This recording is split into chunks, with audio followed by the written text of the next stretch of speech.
Hello and welcome back to the show. I'm now delighted to be joined by the legend that is Nik Kershaw for a chat all about his upcoming tour because it starts in a couple of days, Nick. And really appreciate you chatting with me because I imagine it's a very busy time for you. You're stopping here at the Boiler Shop in Newcastle in the northeast on Friday. So yeah, tell me a little bit about how it's feeling at the moment with the tour kicking off in just a couple of days.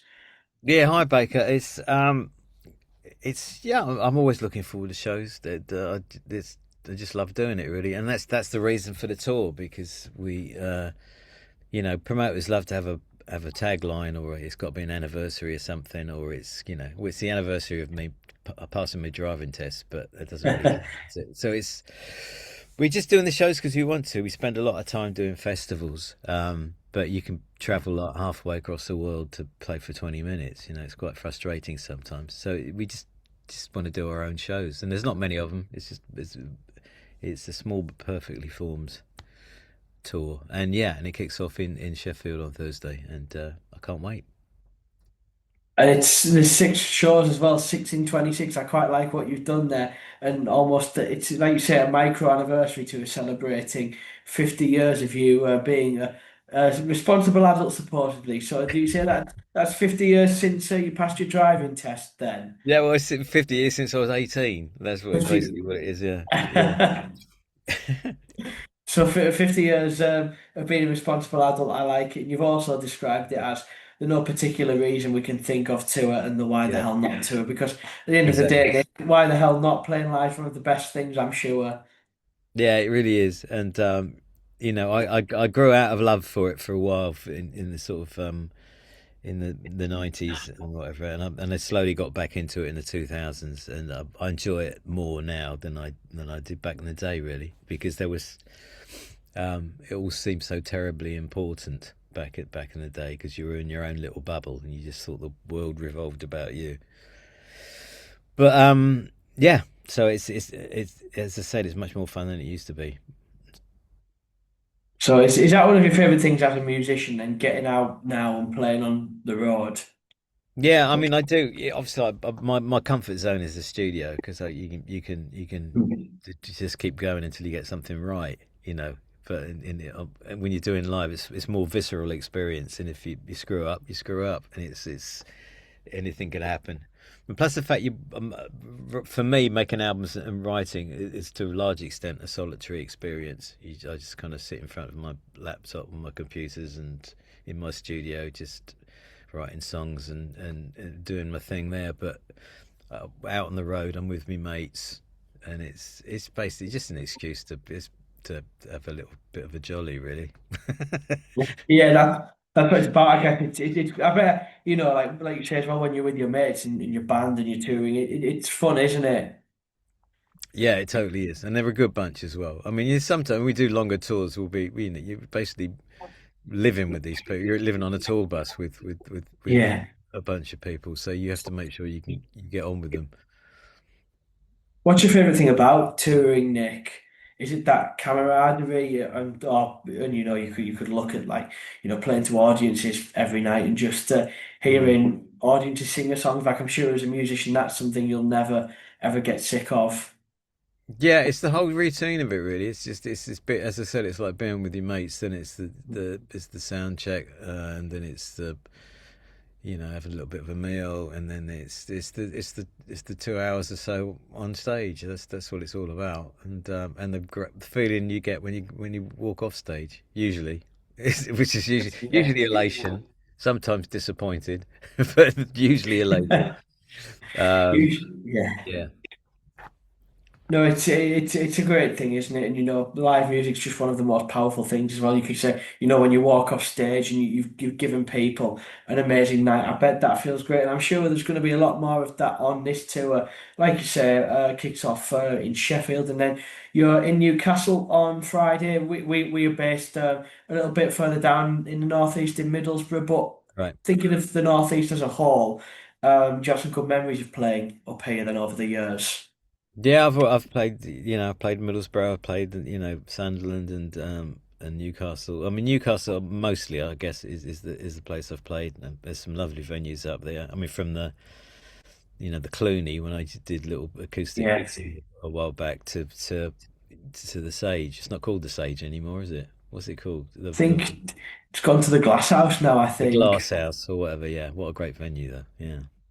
Still strange not thinking of it as the Sage though, because it was for so many years. But there's lots of great venues up in Mm. this area, and the Boiler Shop's another great one, which you are playing again on Friday. And I'm just looking here, and you say about these gigs, expect hits and more. In fact, expect whatever you like. So is that what people can be expecting then, Nick? Yeah, I was going to say, well, yeah, I often get asked that question, what can we expect from the shows? And I said, well, you can expect what you like. It's not necessarily what you're going to get. Um, but yeah, of course, the hit. Well, I do play the hits. I'm not an idiot, and I love playing them, so that's not a problem.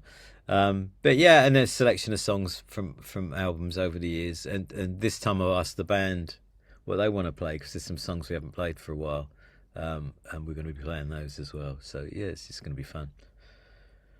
Sounds like it'll be a great gig, with a mix of songs from all different years. And talking of the hits, I must ask, when you play stuff like "Wouldn't It Be Good" and "The Riddle," "I Won't Let the Sun Go Down." What's it like? I mean, them songs 2 years ago turned 40-year-old. So what's it like Mm. reflecting on them now and still playing them live and still hearing crowds sing them back to you? Well, yeah, you have a weird kind of ongoing relationship with those old songs. Really, that they are to one extent like your children. But I remember at the end of the '90s when I started making my own records again, and I just brought out an album called 15 Minutes, which I was really proud of. And all anybody wanted to talk about was the old songs, and it was they became a little monkey around me on my back, really. But then over the years, you come to appreciate them more and how good they've been to you. I mean, it's because of those songs that I've got the freedoms I've got now, and I can do what the gigs I want to do and make the records I want to make, and they've been so good to me, and they belong to other people now. I went through a period of changing them quite a lot, just because we're getting bored with playing them.